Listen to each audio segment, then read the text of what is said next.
J'aime beaucoup ce qu'il fait sur YouTube et j'avais lu son premier livre il y a quelques années qui s'appelait Le roman des maths ou Le grand roman des maths. Et quand j'ai vu qu'il avait sorti un nouveau livre, je me suis dit allez, je le prends et ça s'appelle L'équation de la chauve-souris, sous-titré de la poussée d'Archimède à la physique quantique. C'est de Michael Launay, alias Micmat, et c'est aux éditions Hugo Doc. C'est donc un livre sur les sciences et sur l'histoire des sciences. Et ça part déjà, il ouvre sa fenêtre et il y a un rayon de lumière qui traverse la fenêtre et il s'aperçoit qu'il y a plein de poussière dedans.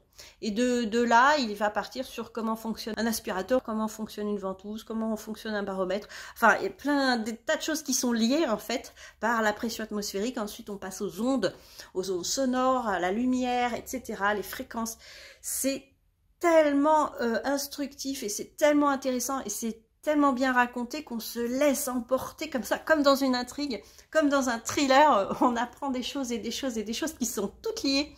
Et c'est des choses du quotidien, donc c'est vraiment très intéressant parce que voilà, on s'aperçoit que un aspirateur, on se pose pas trop la question de savoir comment ça fonctionne et quelles sont les interactions physiques à l'intérieur et autour. Et c'est super intéressant, ça parle de la météo, ça parle des embouteillages, ça parle des chauves-souris.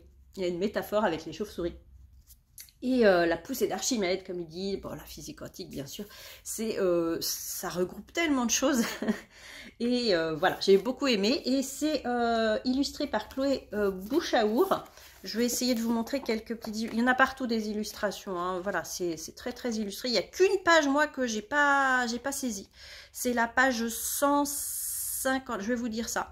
C'est la 153, je crois. C'est cette page-là. Si quelqu'un réussit à me faire comprendre cette page, je veux bien. Voilà, c'est tout. Mais tout le reste est très très facile d'accès. Voilà. Et en plus, c'est drôle. Voilà, c'est très drôle. Même la bibliographie est drôle, pour vous dire. Donc, je vous le recommande si vous aimez en savoir plus sur ce qui vous entoure, les objets du quotidien, et si vous aimez un peu la science aussi.